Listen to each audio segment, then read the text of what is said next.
Hello students, അപ്പം നമ്മളിന്ന് discuss ചെയ്യാൻ പോകുന്നത് ബികോമിലെ ഫസ്റ്റ് ഇയറിൽ കുട്ടികൾക്ക് പഠിക്കാനുള്ളൊരു സബ്ജക്റ്റാണ് ഫിനാൻഷ്യൽ അക്കൗണ്ടിങ് 2 എന്നുള്ളത്. അപ്പം അതിലെ ഫസ്റ്റ് മൊഡ്യൂളാണ് accounting for hire purchase. So നമുക്ക് എക്സാമിന് നന്നായിട്ട് സ്കോർ ചെയ്യാൻ പറ്റിയ ഒരു ചാപ്റ്ററാണ് ഈ first module accounting for hire purchase എന്നുള്ളത്. അപ്പം എന്താണ് നമ്മൾ ഈ ചാപ്റ്ററിലേക്ക് പോകുമ്പം ആദ്യം തന്നെ നോക്കേണ്ടത് എന്താണ് ഹയർ പർച്ചേസ് സിസ്റ്റം എന്നുള്ളതാണ്. ഞാൻ തിയറീസ് അധികം വാരി വലിച്ച് പറയുന്നില്ല, കാരണം തിയറീസ് നിങ്ങൾ വായിച്ചാൽ നിങ്ങൾക്ക് മനസ്സിലാകും. ഞാൻ ഇതിനകത്ത് കൂടുതലും ഫോക്കസ് ചെയ്യുന്നത് പ്രോബ്ലംസ് ആണ്. സോ എന്താണ് ഹയർ പർച്ചേസ് സിസ്റ്റം എന്ന് പറയാം. ഹയർ പർച്ചേസ് സിസ്റ്റം എന്ന് പറഞ്ഞാൽ ഒരു എഗ്രിമെൻ്റ് സൈൻ ചെയ്യുന്നതിലൂടെ ഉള്ള ഒരു ആക്റ്റാണ് ഹയർ പർച്ചേസ് എന്ന് പറയുന്നത്. ഹയർ പർച്ചേസ് നമ്മളെ ഇൻസ്റ്റാൾമെൻറ്റ് സിസ്റ്റം ഇല്ലേ, ഇൻസ്റ്റാൾമെൻറ്റ് സിസ്റ്റം എന്താണ്? നമ്മളൊരു പ്രോഡക്റ്റ് ഒരു സെല്ലറിൻ്റെ നിന്ന് വാങ്ങുകയാണ്. വാങ്ങിയിട്ട് നമ്മൾ പറയുകയാണ് ഇതിൻ്റെ എമൗണ്ട് ഞാൻ മന്ത്ലി ഓർ വീക്ക്ലി തന്നേക്കാം, ഒരു പർട്ടിക്കുലർ എമൗണ്ട് വെച്ച് തന്നേക്കാം എന്ന് പറയുന്നതാണ് ഇൻസ്റ്റാൾമെൻറ്റ് സിസ്റ്റം എന്ന് പറയുന്നത്. ദാറ്റ് സെയിം പ്രൊസീജിയർ തന്നെയാണ് ഇവിടെയുള്ളത്. പക്ഷേ ഇവിടെ ഒരു വ്യത്യാസമുണ്ട്.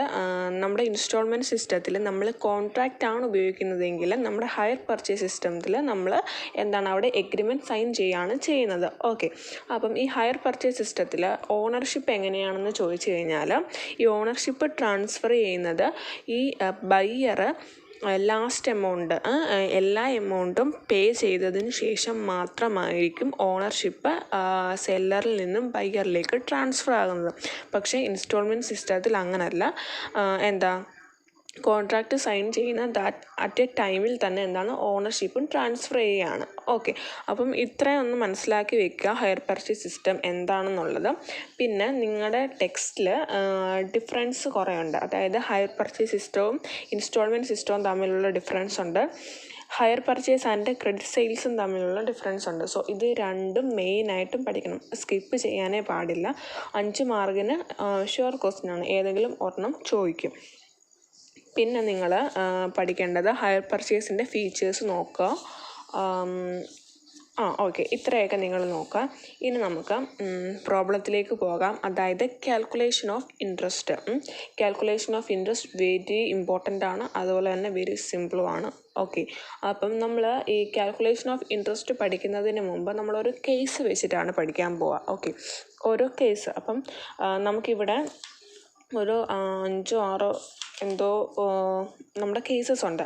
ഓരോ കേസസ് നമുക്ക് ഡീറ്റെയിൽ ആയിട്ട് നോക്കാം. അപ്പം ഫസ്റ്റ് കേസ് എന്ന് പറയുന്നത് കാൽക്കുലേഷൻ ഓഫ് ഇൻട്രസ്റ്റ്. നമുക്ക് ഇൻട്രസ്റ്റ് കാൽക്കുലേറ്റ് ചെയ്യാനാണ് നമുക്കിവിടെ ഇവർ കുറച്ച് ഐറ്റംസ് തന്നിട്ടുണ്ട്.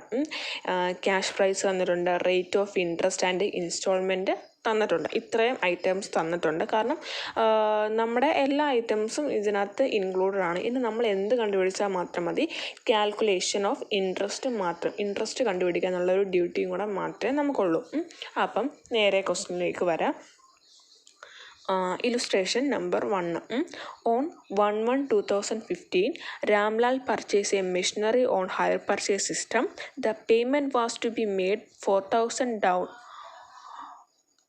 ഈ ഡൗൺ എന്ന് പറയുന്നതൊന്ന് ശ്രദ്ധിക്കണം. ഈ എഗ്രിമെൻറ്റിൽ നമ്മൾ സൈൻ ചെയ്യുമ്പോൾ നമ്മൾ കൊടുക്കുന്ന എമൗണ്ടിനെയാണ് ഇവിടെ ഡൗൺ എന്ന് ഉദ്ദേശിച്ചിരിക്കുന്നത്. Okay, and 4,000 annually for 3 years.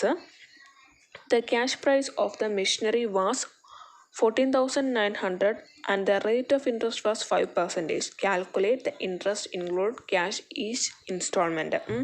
അപ്പം നമ്മൾ ക്വസ്റ്റ്യൻ ഒന്ന് മനസ്സിലാക്കുക. ക്വസ്റ്റ്യനകത്ത് തന്നെ കുറേ ഇൻഫർമേഷൻസ് ഉണ്ടല്ലേ. അപ്പം ഞാൻ പറഞ്ഞുതരാം.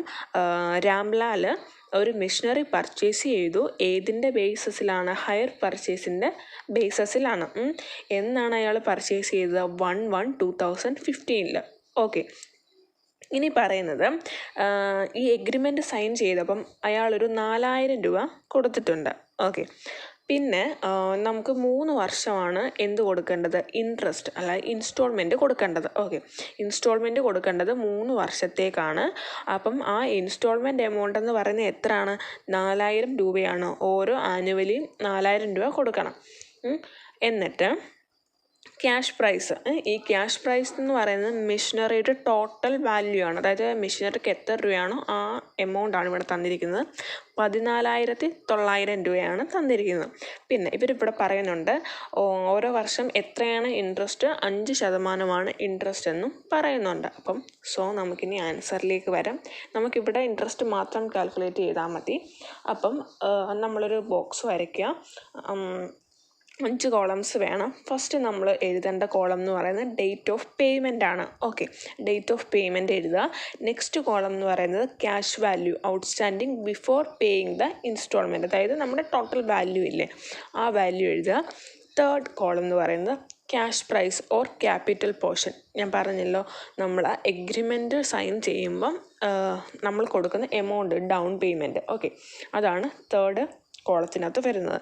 നെക്സ്റ്റ് ഇൻസ്റ്റാൾമെൻറ്റ് എമൗണ്ട് എഴുതുക. ഇൻസ്റ്റാൾമെൻറ്റ് എമൗണ്ട് ഇവിടെ ശ്രദ്ധിക്കേണ്ട ഒരു കാര്യം എന്ന് പറഞ്ഞാൽ ഇവർ പറയുന്നുണ്ട് ആനുവലി 4,000 രൂപയാണ് നമ്മുടെ ഇൻസ്റ്റാൾമെൻറ്റ് എമൗണ്ട്. അപ്പോൾ അതെന്തായിരിക്കും, ഫിക്സ്ഡ് ആയിരിക്കും. ഓക്കെ, ഇനി ഇൻട്രസ്റ്റും ലാസ്റ്റ് കോളാണ് ഇൻട്രസ്റ്റ് എന്ന് പറയുന്നത്.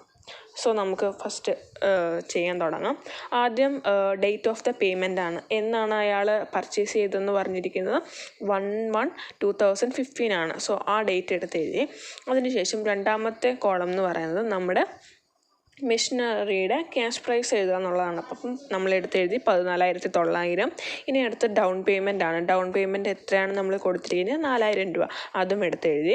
ഇനി ഇൻസ്റ്റാൾമെൻറ്റ് എമൗണ്ട് ഞാൻ പറഞ്ഞല്ലോ ആനുവലി തന്നിട്ടുള്ളത് കൊണ്ടാണ് കേട്ടോ. തന്നിട്ടില്ലെങ്കിൽ ഇങ്ങനെയല്ല ചെയ്യേണ്ടത്, നമ്മൾ അടുത്ത കേസിൽ പഠിക്കും. അപ്പം 4,000 രൂപ അതുപോലെ എടുത്ത് എഴുതി. ഇൻട്രസ്റ്റ് കോളം നില്ലാണ്. കാരണം നമ്മൾ വാങ്ങിയ ആ ഒരു ഇയറിൽ തന്നെ നമ്മൾ എന്ത് കൊടുക്കില്ല, നമ്മൾ ഇൻസ്റ്റാൾമെൻറ്റ് കൊടുക്കത്തില്ല. ഇൻട്രസ്റ്റ് കൊടുക്കില്ല, ആനുവലിയാണ്. അപ്പം എപ്പോഴും ഇൻട്രസ്റ്റിൻ്റെ ഫസ്റ്റ് കോളം എന്ന് പറയുന്നത് നില്ലായിരിക്കും. ഇനി നെക്സ്റ്റ് ഡേറ്റ് എഴുതുക. 31/12/2015 എഴുതുക. എന്നിട്ട് നമ്മൾ എന്തുവാ ചെയ്യേണ്ടതെന്ന് ചോദിച്ചു കഴിഞ്ഞാൽ നമ്മൾ പറഞ്ഞായിരുന്നു നമ്മുടെ ടോട്ടൽ വാല്യൂവിനകത്ത് നമ്മൾ 4,000 രൂപ കൊടുത്തിട്ടുണ്ട്, ഓൾറെഡി കൊടുത്തു.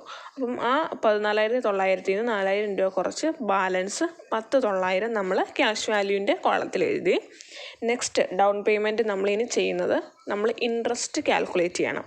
ഓക്കെ, നമുക്ക് കിട്ടിയ ആ 10,900-ൻ്റെ 5% കാൽക്കുലേറ്റ് ചെയ്യുക.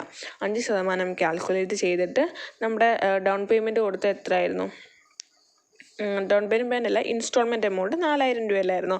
ആ 4,000-ൽ നിന്ന് നമ്മൾ ഇൻട്രസ്റ്റ് കാൽക്കുലേറ്റ് ചെയ്ത് 545 രൂപ കുറച്ചിട്ട് അവിടെ എഴുതി.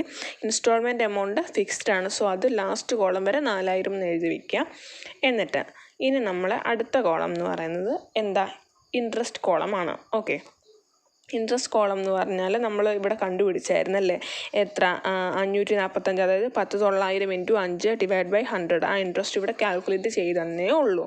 ഓക്കെ, അപ്പം നിങ്ങൾ ശ്രദ്ധിക്കേണ്ട ഒരു കാര്യം എന്ന് പറഞ്ഞാൽ നമ്മൾ ക്യാഷ് വാല്യൂ എഴുതിയതിന് ശേഷം നെക്സ്റ്റ് കണ്ടുപിടിക്കേണ്ടത് ഇൻട്രസ്റ്റ് ആണ്. ഓക്കെ, നമ്മൾ അല്ലാതെയും കണ്ടുപിടിക്കാം. പിന്നെ ഇതാണെങ്കിൽ നിങ്ങൾക്ക് കുറച്ചുകൂടെ ഈസി ആയിരിക്കും. ഇൻട്രസ്റ്റ് കണ്ടുപിടിക്കുക, അതായത് ക്യാഷ് വാല്യൂവിൻ്റെ എമൗണ്ട് ഇട്ടിട്ട് ഇൻട്രസ്റ്റ് കണ്ടുപിടിച്ച് ആ എമൗണ്ടിനകത്തുനിന്ന് ഇൻസ്റ്റാൾമെൻറ്റ് എമൗണ്ട് ലെസ് ചെയ്ത് നമ്മൾ ക്യാഷ് പ്രൈസ് അല്ലെങ്കിൽ ഡൗൺ പേയ്മെൻറ്റ് കോളത്തിൽ എഴുതി. നെക്സ്റ്റ് ഇനി അടുത്ത ഇയർ എഴുതുക. അതായത് അവർ നമ്മളോട് പറയുന്നത് എന്താണ്, 3 വർഷമാണ്. അപ്പം 2015, 16, 17. 16 അടുത്ത് എഴുതുക, ഡേറ്റ് ഇടുക. നമ്മൾ സെയിം പ്രോസസ്സ് തന്നെ റിപ്പീറ്റ് ചെയ്തതിന് ശേഷം എടുത്തെഴുതുക. ഇനി ലാസ്റ്റ് ഇയറിൽ വരുമ്പം നിങ്ങൾക്കൊരു ചെറിയ കൺഫ്യൂഷൻ ഉണ്ടാവാനായിട്ട് ചാൻസ് ഉണ്ട്. അതെങ്ങനെയാണെന്ന് ചോദിച്ചു കഴിഞ്ഞാൽ ഡേറ്റ് ഓഫ് പേയ്മെൻറ്റ് നോക്കാം, 31/12/2017. അപ്പം ഇതിനകത്ത് നിങ്ങൾ ശ്രദ്ധിക്കേണ്ട ഒരു കാര്യം, ക്യാഷ് വാല്യൂയുടെ കോളവും അതുപോലെ തന്നെ ക്യാഷ് പ്രൈസിൻ്റെ കോളവും ലാസ്റ്റ് നമുക്ക് സെയിം എമൗണ്ട് തന്നെ കിട്ടും. അതിന് വേണ്ടിയിട്ട് ഇവിടെ ഒരു ചെറിയ വർക്കിംഗ് നോട്ട് നമുക്ക് തയ്യാറാക്കണം.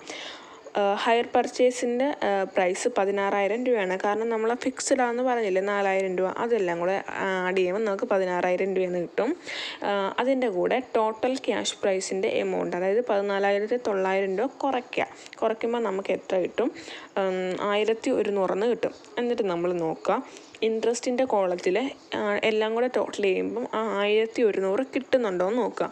കിട്ടുന്നില്ല എങ്കിൽ ആദ്യത്തെ 2 ആഡ് ചെയ്തിട്ട് നമ്മൾ നോക്കുക എത്ര രൂപയും കൂടി ഇനി അങ്ങോട്ട് വരും.